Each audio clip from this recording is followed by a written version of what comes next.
Welcome, everybody. It's your boy Wayne Breezy. We are here. It is week 11. It's week 11 of the NFL. We're going to get down to the keys to victory. Victory. All right, keys to victory for week 11. The 49ers are hosting. They're hosting the Tampa Bay Buccaneers. The Tampa Bay Buccaneers are coming back into town. And before we go ahead and get started, let's give a shout out to our sponsors over at residency.com. You guys can use the promo code SFBreezy. You'll see it on the screen right here below. All right, go to www.residency.com. Use that promo code SFBreezy. Now, if you want to read this article in its entirety, more in depth, you can go to www.49erswebzone.com. All right. Again, that's www.49erswebzone.com. You can read the article. It breaks down each key. It's a little bit more in detailed on what I think the 49ers need to do to secure a victory, improve the 7-3, keep that first place of the NFC West intact, because you got those Seattle Seahawks creeping. All right. They are creeping over there. We keep it a buck. They're creeping. All right. So let's get to number one. Keys to victory. Number one, they must stop the run. Look, Tampa Bay, they're not a really good running team, but I don't want the 49ers to not take the run game for granted, right? Because every team is going to come out and look to find a way to establish a rhythm to get the run game going. Now, Rashad White, who isn't one of the top premier backs this year in the NFL, has been having some good games. I will say that he does not have 100 rushing yards, on his own per game, but Tampa will look to still try to establish the run. Now, we need the 49ers run defense to do what they've been doing. The 49ers run defense is top 5 in the NFL. They're not giving up 100 yards per game. I think they give up over average about 80 something yards per game. And that's really good because they've had some bad games. Baker Mayfield is not a typical running quarterback. The Niners still need to find a way to contain him. He will look to get to the outside, but he's the typical quarterback that's going to look to stand in the pocket, throw the ball, and deliver. But they must find a way to eliminate the run game. So stop the run for the 49ers has to always, in my opinion, be number one because it sets the tone. If the Niners defense comes out, Tampa Bay, last week against the Jacksonville Jaguars, they threw on all three first offensive snaps, right? They threw, which allowed the 49ers to tee off, get to the quarterback. I'm hoping Tampa comes out with that same game plan. Now, I guarantee you they watch film, and they're probably going to look to run.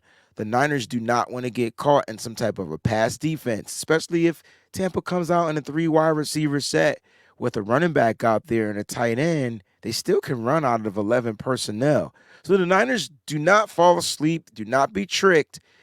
Get out there. Number one, take away the run. And speaking of passing, let's get to the screen game because the Niners, to me, have been struggling, and I mean struggling, and stopping the screen. Now, these are some of the explosive plays that I need the Niners to find a way to eliminate.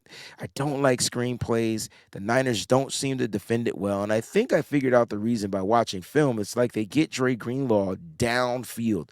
Dre Greenlaw is the screen buster for the San Francisco 49ers. They get him downfield, and then all of a sudden, he's like so far away from the play. By the time he gets up there, it's already 10-yard gain, 12-yard gain, things like this. Now, I said eliminate Rashad White in the run game. The Niners are going to have to find a way to eliminate him in the screen game because this is where his skill set comes in.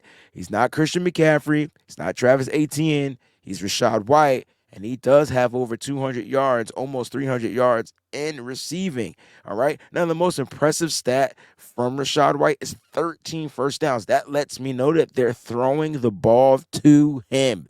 Running backs, they're looking to get the ball to him. He's got 13 first downs on the season. He has a couple of touchdowns as well as receiving, 3 in rushing. So they have to figure out a way to not only eliminate and stop the run, take Rashad White out of the run game, they have to find a way to eliminate him in the screen game. If the Tampa Bay Buccaneers come out throwing screens to tight ends, Cade Otton and those guys, cool, you can live with it. Matter of fact, One of the last plays against the Jacksonville Jaguars was a tight end screen to Evan Ingram. And when I tell you Dre Greenlaw said, nah, bump that, he blew it all the way up. It's the running back screens that have been a problem since the Cleveland Browns game for the San Francisco 49ers. They're just giving up, they're getting gashed for yards. So I'm going to need the safeties and the linebackers, particularly Dre Greenlaw. He's the one that they try to take out in the screen by the way that they put their personnel and how they line their receivers up. Is it 3 by 1? Is it 3 by, like, how do those receivers line up, which will determine the responsibilities of what the defenders have to do. That's where it gets tricky for the 49ers. I expect them to find a way to, they get better against the screen each and every week. They have been doing it so far. He's not a huge threat in Rashad White in the screen. Not really worried about any wide receiver screens. There may be a couple of Chris Godwin screens and things like that. But I take away the running back again in the screen game. That would be number 2 if the Niners want to secure a victory. Number 3, get to the quarterback. Hi.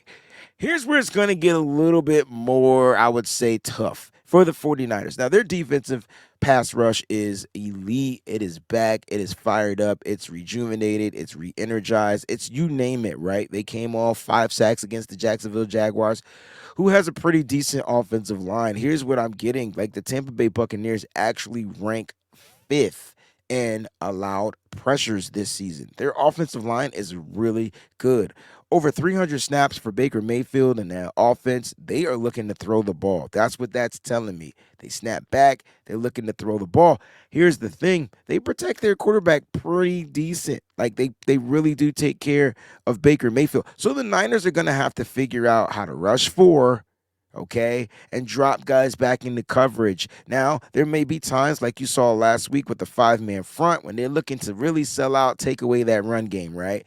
5-2 defense, love it. Tampa 2, however you want to call it, I love it, right? So when the Niners come out and their type of sets on their defense, you might see some of the same type of disguising where they look like they're about to rush 4 and then they rush 3 and then they drop a defensive lineman back into coverage to help take away the middle of the field. And I like when they were using Armstead, but he wasn't the only one. They were dropping guys back.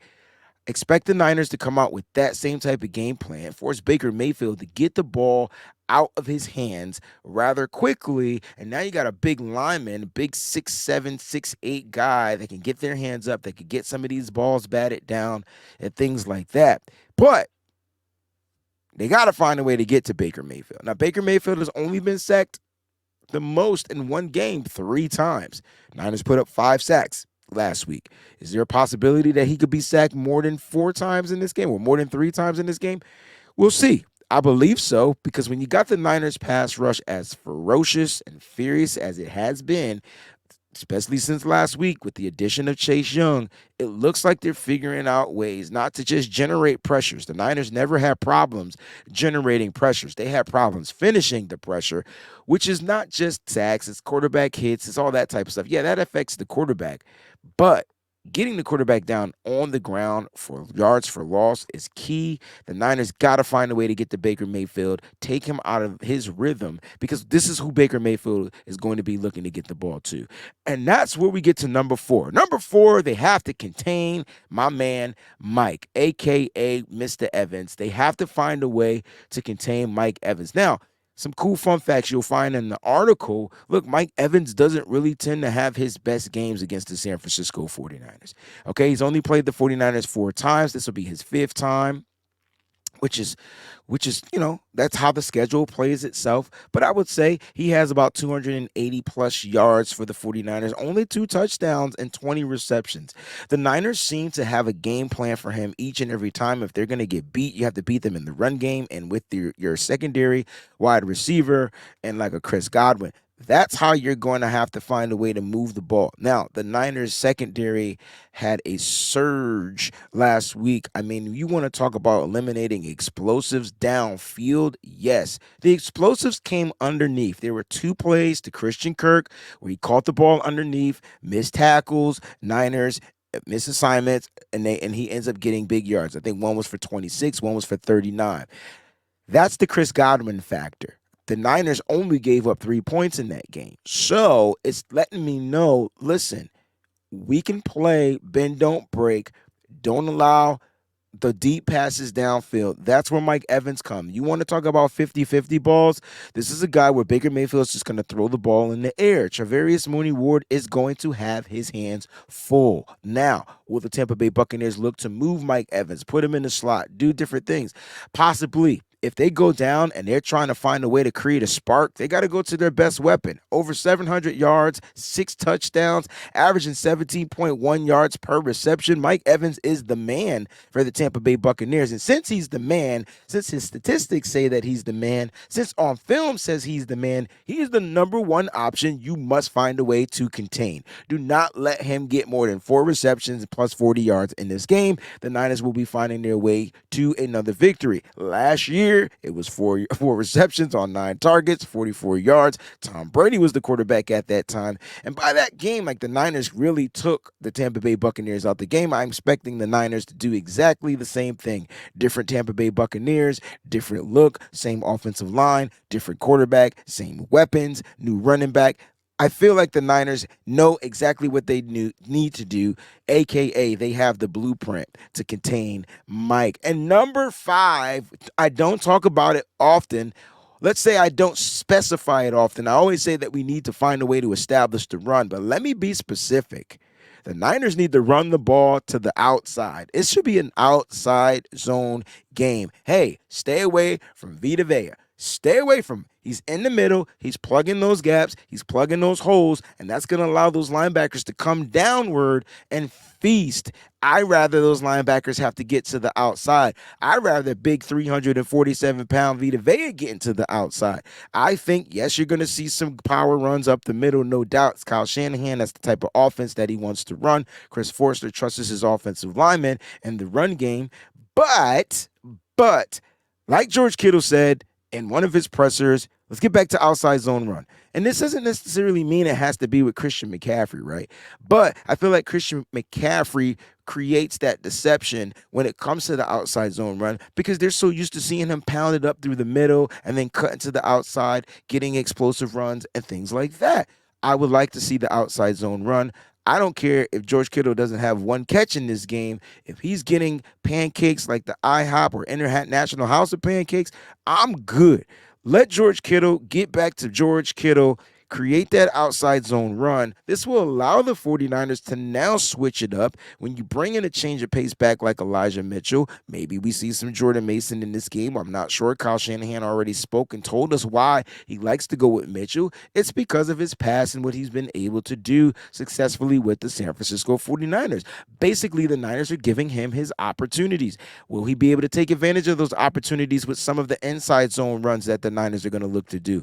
Either way, here's the key. Trent Williams is healthier, all right? John Feliciano had his best game probably of his career with the San Francisco 49ers last week against that crazy, ferocious pass rush from the Jacksonville Jaguars. I'm expecting the Niners offensive line to do the damn thing again this week. Find ways to create those run lanes, get Christian McCaffrey going, but get that ball to the outside. Use all 55 and the third yards from east to west, horizontal, however you want to look at it, left to right, right to left. Find a way to use the spacing of the field. This will enable the 49ers to be able to vertically go downfield later on in the game. Those are your keys to victory. Stop the run. Beware of the screen. All right? Get to the quarterback. Contain Mike, Mr. Evans, and run the ball to the outside. Ladies and gentlemen, thank y'all so much for watching. Again, use that promo code SFBreezy, residency.com right there. You can go ahead and save $5 on your total purchase. For the full article, go to www.49erswebzone.com. Until the next time, faithful, I'll see you back. Oh my gosh, it's Thanksgiving time. But before we get there, let's go ahead and take care of business at home. It's your boy Wayne Breezy. Thanks for watching. I'll see you next week. Peace out.